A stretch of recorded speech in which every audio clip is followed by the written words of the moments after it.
India voice, आपकी सोच, आपकी आवाज। नमस्कार, देवभूमि समाचार में आप सभी का स्वागत है। मैं आपके साथ दिव्या पांडे। बुलेटिन की शुरुआत करेंगे। देहरादून में अल्पसंख्यक शैक्षिक संस्थानों को लेकर धाबी कैबिनेट ने ऐतिहासिक निर्णय लिया है। इस कड़ी में उत्तराखंड अल्पसंख्यक शैक्षिक संस्थान विधेयक 2025 को मंजूरी दी गई है, जिसे ग्रीष्मकालीन राजधानी गैरसैंण में 19 अगस्त से प्रारंभ हो रहे विधानसभा के मानसून सत्र में पेश किया जाएगा। उत्तराखंड कैबिनेट ने अल्पसंख्यक शैक्षिक संस्थान विधेयक 2025 को मंजूरी दी है। इसके तहत उत्तराखंड राज्य अल्पसंख्यक शिक्षा प्राधिकरण का गठन होगा, जो मुस्लिम, ईसाई, सिख, बौद्ध, जैन और पारसी समुदायों के शैक्षिक संस्थानों को मान्यता देगा। मान्यता प्राप्त संस्थानों में गुरुमुखी और पाली भाषा में भी पढ़ाई जा सकेगी। यह अधिनियम शिक्षा की गुणवत्ता सुनिश्चित करेगा और संस्थानों को पारदर्शी प्रक्रिया से मान्यता मिलेगी। इसका सबसे बड़ा असर यह होगा कि अब तक केवल मुस्लिम समुदाय के मदरसों को मिल रहे अल्पसंख्यक संस्थान होने का लाभ सिख, जैन सहित अन्य धर्मों से जुड़े शिक्षण संस्थानों को मिलेगा। तो वहीं मंगलवार से शुरू हो रहे विधानसभा सत्र में उत्तराखंड मदरसा शिक्षा बोर्ड अधिनियम 2016 और उत्तराखंड गैर सरकारी अरबी और फारसी मदरसा मान्यता नियम 2019 को 1 जुलाई 2026 से निरस्त कर दिया जाएगा। इसके बाद राज्य सरकार से अल्पसंख्यक संस्थान होने का लाभ लेने के लिए सभी संस्थानों को एक बोर्ड से अनुमति लेनी होगी और उन्हें उसके साथ पास रजिस्टर कराना होगा। विधेयक लागू होने पर मान्यता प्राप्त अल्पसंख्यक शैक्षिक संस्थानों में गुरुमुखी और पाली भाषा का अध्ययन भी संभव होगा। इससे इन भाषाओं के विकास का रास्ता तैयार होगा।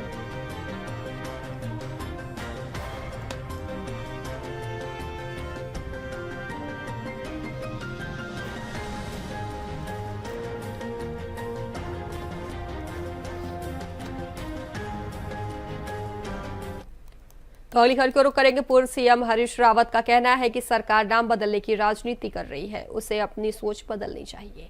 मदरसों का भी अपना इतिहास रहा है, आखिर सरकार को उर्दू से परहेज क्यों है? अल्पसंख्यक शिक्षा प्राधिकरण को आपको बता दें मंजूरी मिली है, जहां विवाह पंजीकरण की अवधि में भी की गई बढ़ोतरी।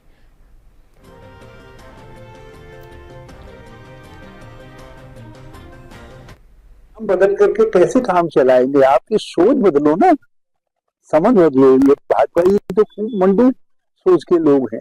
मदरसा शब्द उर्दू का शब्द है, उर्दू गंगा जमुनी संस्कृति की पैदाइश है और मदरसों का अपना इतिहास है। देश के स्वतंत्रता संग्राम के साथ जुड़ा हुआ इतिहास है मदरसों का।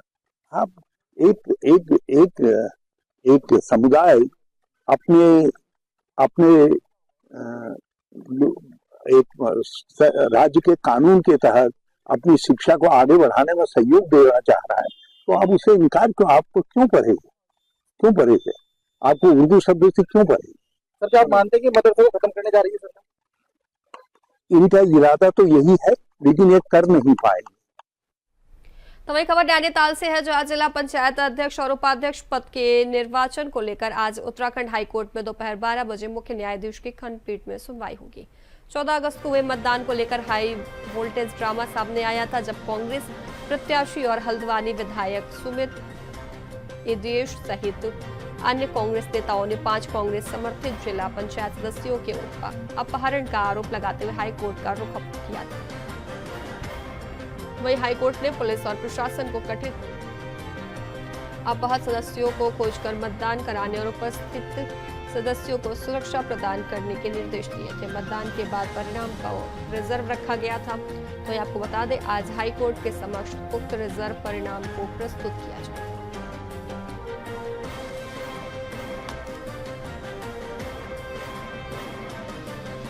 तो एक और विस्तार से जानकारी देने के लिए हमारे साथ हमारे संवाददाता अभय कैंतुरा हमारे साथ जुड़ गए हैं। अभय, जिला पंचायत अध्यक्ष चुनाव पर हाई कोर्ट में आज अहम सुनवाई होनी है, क्या कुछ जानकारी आपके पास? तो ये कह सकते हैं कि आज नैनीताल हाईकोर्ट में बड़ी सुनवाई है। जो पंचायत चुनाव का जो मामला था, उस मामले को लेकर आज नैनीताल हाईकोर्ट में सुनवाई होनी है। अभी जो सूचना मिल रही है, जो जानकारी वहां पर आ रही है, वो यही है कि कड़ी सुरक्षा के बीच में जो अवध जो जिला पंचायत सदस्य थे, उन सभी को वहां पर कोर्ट में उनको लाने का काम वहां पर कर दिया गया।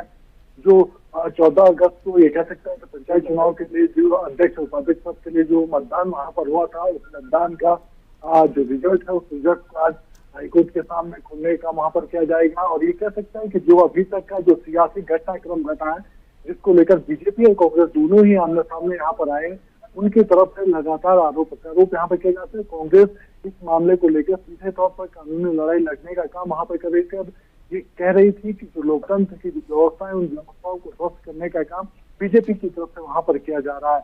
जिस प्रकार से पंचायत चुनाव में गुंडाराज देखने को मिला है, उसको लेकर कांग्रेस बड़ी आक्रामक रूप वहां पर अपनाए हुए, और अब से कुछ देर बाद ये कह सकते हैं कि हाईकोर्ट की तरफ से इस पूरे मामले पर अपना निर्णय देने का यहाँ पर किया जाएगा। निर्णय क्या हो सकता है, क्या दोबारा से पंचायत चुनाव कराने को लेकर बातचीत हो, निर्णय यहाँ पर हो सकता है उनके चीजों को लेकर, या फिर ये कहा जा सकता है कि जो निर्णय अभी तक रहे हैं उन निर्णयों को ही आगे बढ़ाने का काम हाईकोर्ट की तरफ से उसके निर्देश यहाँ पर दिए जा सकते हैं।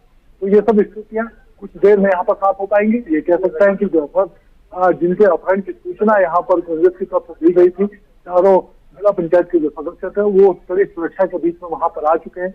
हाईकोर्ट परिसर के बाहर इस समय पुलिस का जो कड़ा पहरा है वो वहां पर देखने को मिल रहा है। सैकड़ों की संख्या में पुलिस बल वहां पर तैनात है।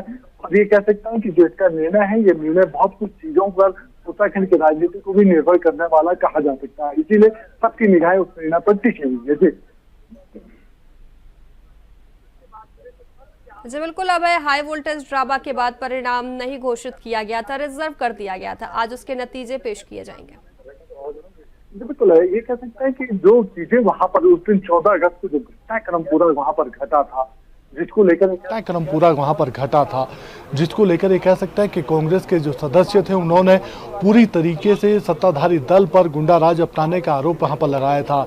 जो सूचनाएं उस समय वहां पर मिली थी, उस समय ये कहा जा रहा था कि नेता प्रतिपक्ष के साथ मिसबिहेव वहां पर किया गया है, उनके साथ अभद्र भाषा का प्रयोग वहां पर किया गया है। जो कांग्रेस के उपनेता सदन है भुवन कापड़ी, उनके साथ अमर्यादित व्यवहार वहां पर किया गया है। जो हल्द्वानी के जो विधायक है सुमित हृदय, उनके साथ वहां पर अमर्यादित व्यवहार किया गया। और जो जिला पंचायत के जो सदस्य थे, जिन्हें कांग्रेस अपना ये कह सकते हैं कि अपने सदस्य वहां पर बता रही थी और अपने पक्ष में मतदान करने के लिए उनको लाने का काम वहां पर किया जा रहा था, उनका जिस तरीके से वहां पर उनका अपहरण करने का मामला वहां पर आया था, यानी जिस तरीके से उनको वहां से हटाने का काम किया गया था, उनको सीधे तौर पर ये कह सकते हैं कि जो कुछ लोग वहां पर थे, हथियारधार लोगों की तरफ से, जिनके पास हथियार असला मौजूद थे, उनकी तरफ से उनको उठाने का काम वहां पर किया गया था, उनका अपहरण वहां पर किया गया था। वो पूरी तरीके से एक हाई वोल्टेज ड्रामा वहां पर देखने को मिल रहा था। तो ये कहा जा सकता है कि तब से लेकर अब तक जो ड्रामा वहां पर देखा है, उस ड्रामे को लेकर स्थितियां बड़ी विकट वहां पर रही। और बीजेपी और कांग्रेस दोनों ही आमने सामने यहां पर रहे थे। और अब ये कह सकते हैं कि अब से जो चीजें हैं उस पर अब से कुछ देर बाद हाईकोर्ट की तरफ से वहां पर निर्णय दिया जाएगा। जी बिल्कुल। अब एक और विस्तार से जानकारी देने के लिए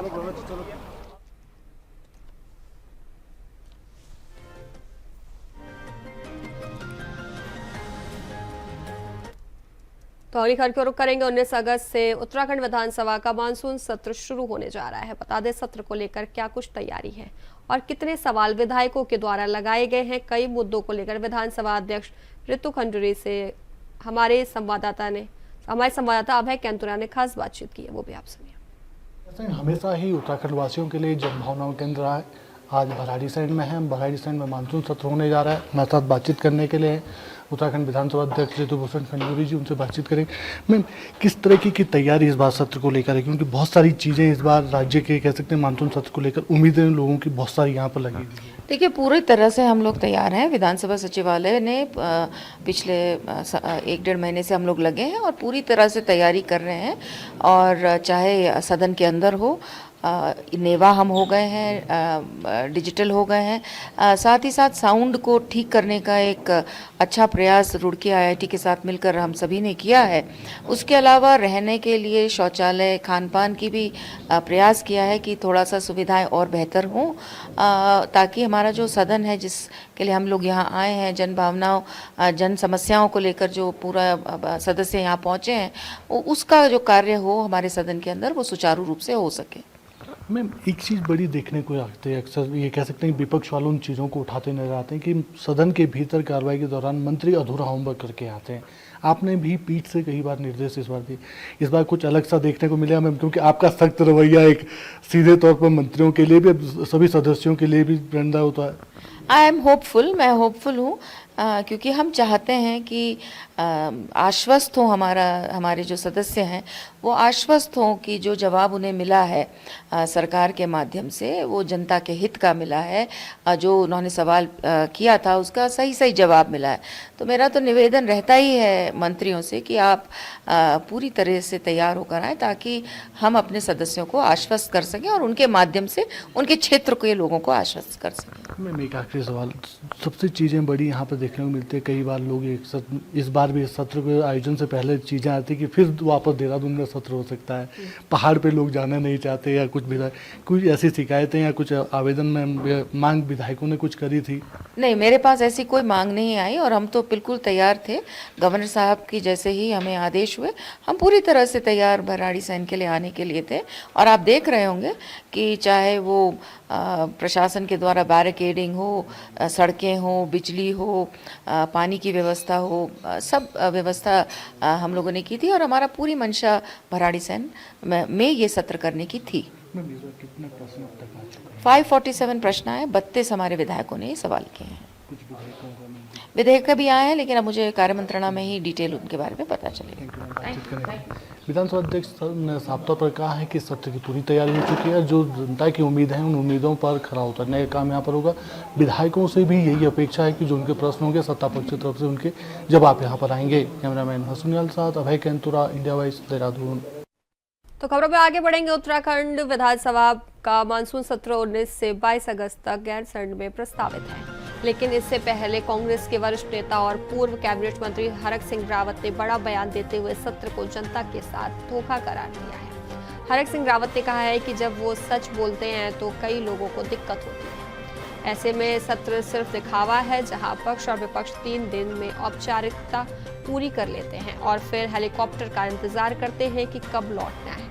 उन्होंने यह भी आरोप लगाया है कि मंत्रियों और विधायकों के लिए व्यवस्थाएं होती हैं, लेकिन कर्मचारियों की कोई सुध नहीं ली जाती है। उनका कहना है कि गैरसैंण के नाम पर सिर्फ जनता को भ्रमित किया जा रहा है।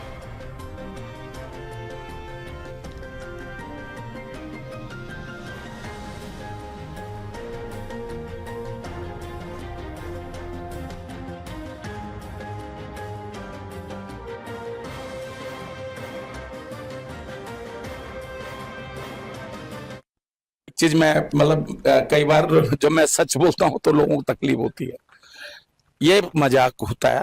देखिए, मैं जब खुद भी मंत्री था, चाहे भाजपा सरकार में मंत्री था, चाहे कांग्रेस सरकार में मंत्री था, ये धोखा होता है उत्तराखंड के लोगों के साथ। जब सत्र होता है तो 3 दिन में दोनों पक्ष विपक्ष मिल जाते हैं और फिर शोर शराबा करके और 2-3 दिन के अंदर निपटा देते हैं। सब लोग हेलीकॉप्टर का इंतजार करते हैं कि कब भागे हम लोग।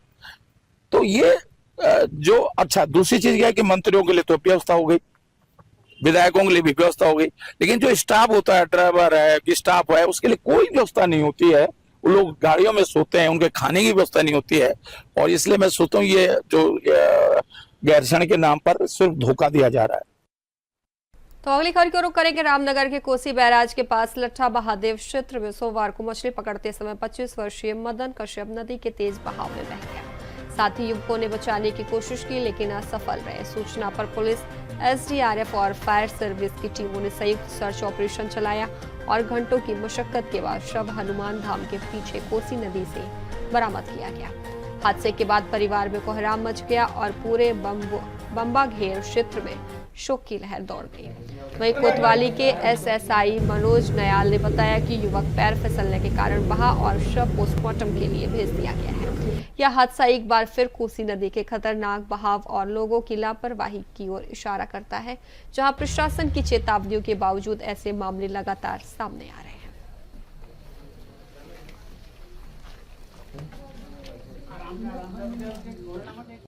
देखिए, मदन कश्यप जो बम्बा घेर का निवासी है, आज लट्ठा महादेव कोसी बैराज के पास मछली पकड़ते समय कोसी नदी में बह गया था, जिससे फायर सर्विस, एसडीआरएफ और स्थानीय पुलिस की मदद से हनुमान धाम के पीछे कोसी नदी में से उसका शव बरामद कर लिया है। शव को कब्जे में लेकर पंचनामा की कार्रवाई की जा रही है।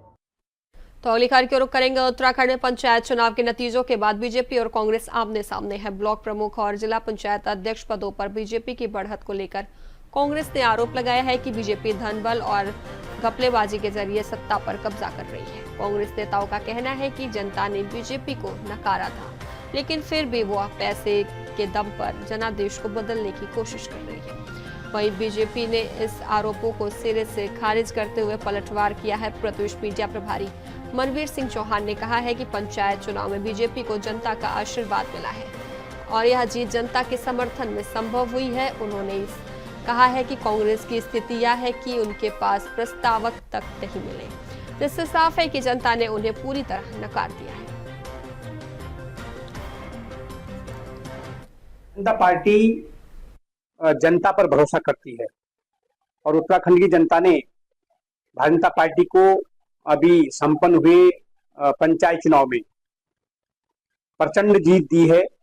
और उसमें हम प्रधानों की बात करें तो 85% लगभग प्रधान हमारे भारतीय जनता पार्टी के कार्यकर्ता जीत करके आए हैं। जिला पंचायत अध्यक्ष हमारे 90% हमारे जीत के आए हैं। और अगर हम नैनीताल के परिणाम को छोड़ दें तो हम 11 में से 10 जिला पंचायत के अध्यक्ष जीतने में सफल रहे हैं। ब्लॉक प्रमुख में हम 75% ब्लॉक प्रमुख के चुनाव हमने जीते हैं। और कांग्रेस जो पार्टी पहले जीत के बहुत बड़े दावे कर रही थी, उस पार्टी के हाल इस पंचायत चुनाव में उत्तराखंड जनता ने क्या किए, इसका सबसे बड़ा प्रमाण यह है कि जो अपने आप को देश की बड़ी पार्टी समझती है, मुख्य विपक्षी दल के रूप में देश में भी है और प्रदेश में भी है, उसने प्रदेश के अंदर अभी जो चुनाव संपन्न हुए उसमें जिला पंचायत में 12 में से सिर्फ 4 जिला पंचायत अध्यक्षों पर ही अपने अधिकृत प्रत्याशी घोषित कर पाई। वहीं 89 ब्लॉक में चुनाव हुए, उनमें से केवल 7 पर कांग्रेस पार्टी अपने अधिकृत प्रत्याशी घोषित कर पाई और अपने प्रत्याशियों के अनुमोदक और प्रस्तावक तक उनको नहीं मिल पाए। इसलिए इस तरह की बयानबाजी करना कांग्रेस सिर्फ अपनी हार की जो बौखलाहट है, इसलिए इस तरह से दुष्प्रचार करना उनका काम है और जनता ने इस दुष्प्रचार की अच्छी तरह से उनको सबक सिखाया है। खबर देहरादून से है, जहां आर्थिक तंगी से जूझ रही एकल माता रजनी ने डीएम 7 बंसल से बेटी शिवानी की पढ़ाई बचाने की गुहार लगाई। साथ ही डीएम के अनुरोध पर SGRR एजुकेशन मिशन ने 2024-25 की 50% फीस माफ कर दी है। वहीं आगे की पढ़ाई का पूरा खर्चा प्रोजेक्ट नंदा सुनंदा से वहन किया जाएगा। वहीं मुख्यमंत्री की प्रेरणा से जिला प्रशासन शिक्षा, न्याय और इलाज जैसे मामलों में असहायों को लगातार राहत पहुंचा रहा है।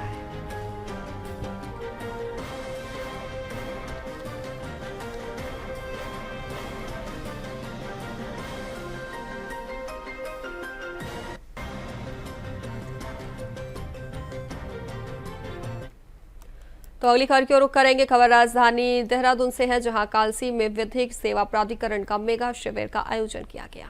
इस दौरान 1000 से अधिक लोग लाभान्वित हुए। साथ ही इस शिविर में न्यायमूर्ति मनोज तिवारी समेत विभिन्न विभागों और NGO ने सहयोग दिया। वहीं लाभार्थियों को computer, tablet, kit, stationery, bag, solar lamp, छाते, कंबल आदि सामग्री वितरित की गई। साथ ही दिव्यांगों को व्हील चेयर, बैसाखी वॉकर और श्रवण मशीन भी दी गई। आपको बता दें कि स्वास्थ्य विभाग और ग्राफिक एरा द्वारा निःशुल्क स्वास्थ्य शिविर लगाया गया, जिसमें अधिक से अधिक लोगों को स्वास्थ्य सुविधाएं भी दी गई।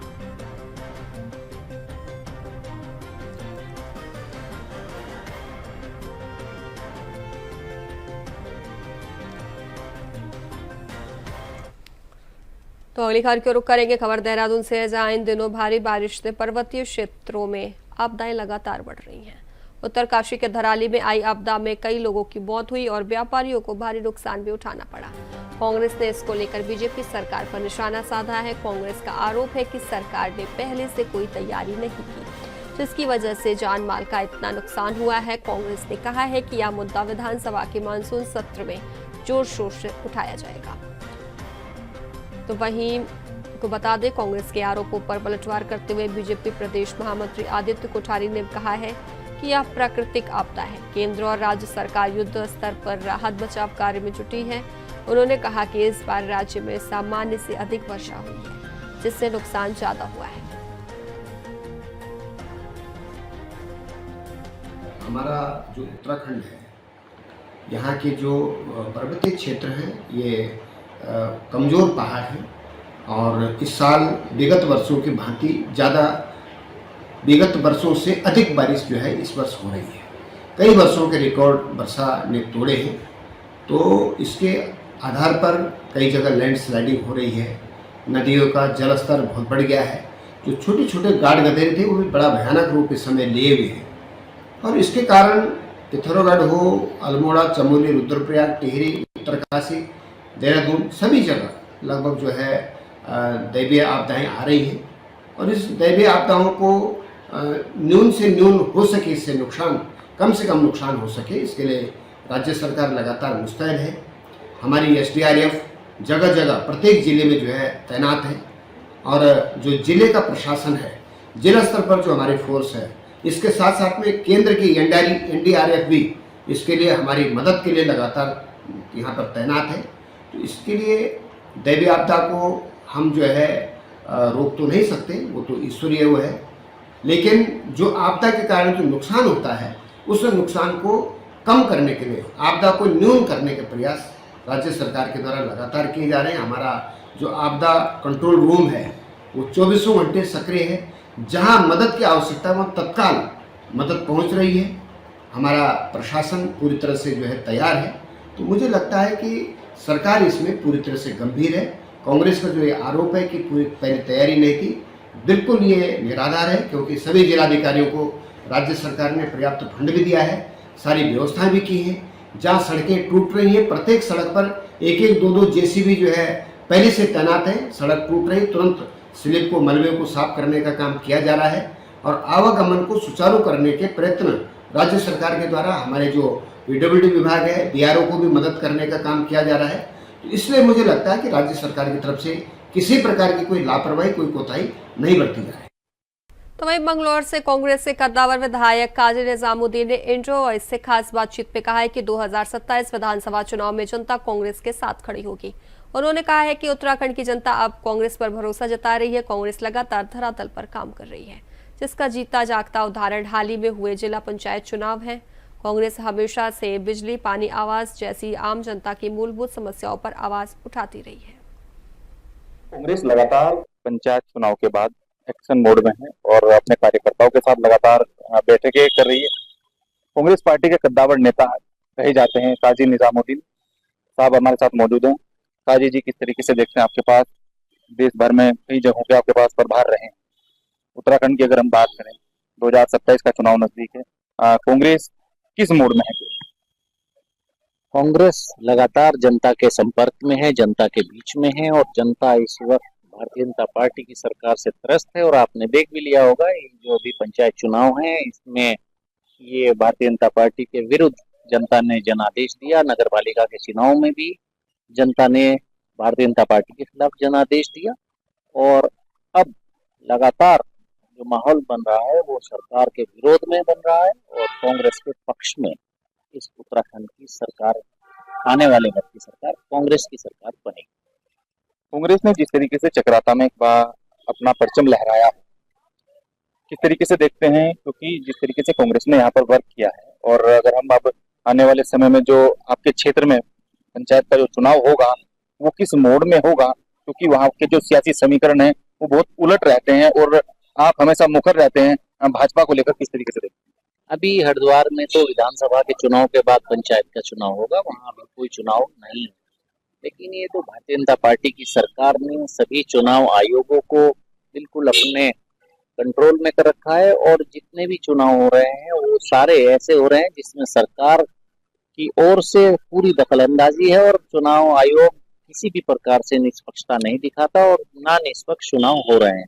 तो पूरी तरह सरकार का दबाव और सरकार के अधीन आकर अधिकारी चुनाव कर रहे हैं और वो वाली स्टेज पर लाकर चुनाव खड़े कि अगर इसी तरह चुनाव होते रहे तो लोकतंत्र से जनता का विश्वास हट जाएगा।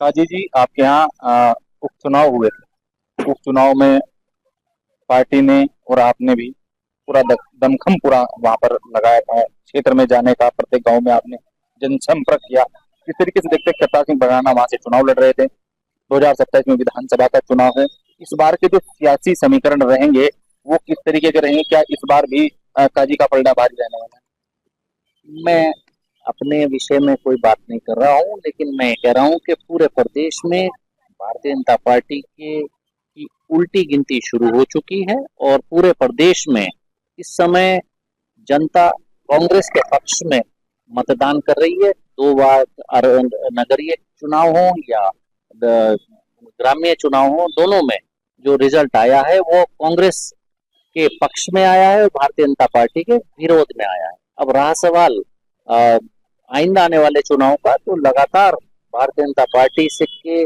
जो कुप्रबंधन है प्रदेश का, चाहे वो आपदा का हो, चाहे वो स्कूलों का हो, चाहे वो किसी भी प्रकार के सड़कों का हो या अस्पतालों का हो, तो सबका बुरा हाल है। और हर जगह जहां भी कहीं आंकड़े आ रहे हैं तो भारतीय जनता पार्टी के विरोध में ही उनकी नकारात्मक शैली के आंकड़े सामने आ रहे हैं। तो आने वाला वक्त यहाँ उत्तराखंड में कांग्रेस का होगा। जैसे में मानसून का सत्र आउट होने वाला है और जब जब आप सत्र में जाते हैं, आप पूरे मुद्दे के साथ मामले को उठाते हैं, पूरी मुखरता के साथ आप विधानसभा में चर्चा का बिंदु बन जाते हैं। किस तरीके से देखते हैं इस मानसून पर इस सरकार ने जितने सत्र किए हैं, इन सत्रों में समय बहुत कम दिया है, ये पर्याप्त समय नहीं है। और 3-4 दिन में अब आपदा, इतनी बड़ी आपदा इस प्रदेश में आई है तो मिनिमम 1 दिन तो 2 दिन तो आपदा पर ही चर्चा होनी चाहिए। कोई विधानसभा क्षेत्र ऐसा नहीं है जहां आपदा से अछूता हो, और जहां दैवीय आपदा नहीं है वहां इन सरकार की बनाई हुई आपदा है। हमारे यहाँ मंगलौर में, रुड़की, हरिद्वार जनपद में आप जाइए और देखिए तो आपको वहां दिखाई देगा कि वहां पर जल भराव की स्थिति है, क्योंकि सरकार अपने काम को सही अंजाम नहीं देगी। जब ड्रेनेज सिस्टम को सही नहीं करेगी तो जल भराव होता है।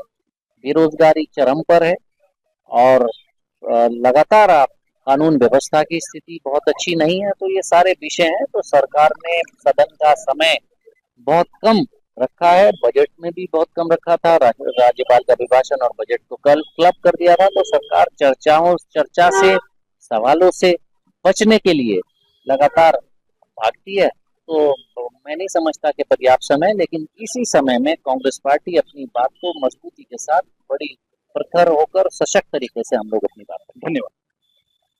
काजी निजामुद्दीन साहब हमारे साथ मौजूद थे, जिन्होंने साफ तौर पर कहा है कि उत्तराखंड के अंदर इस बार बड़ा बदलाव होने वाला है। कांग्रेस पार्टी एक बार फिर वापसी करेगी, मजबूती से वापसी करेगी। कैमरा पर्सन हर्ष के साथ हितेश त्यागी, इंडिया वॉइस, देहरादून। तो देवभूमि समाचार में फिलहाल के लिए बस इतना ही। बने रहे इंडिया वॉइस के साथ। नमस्कार।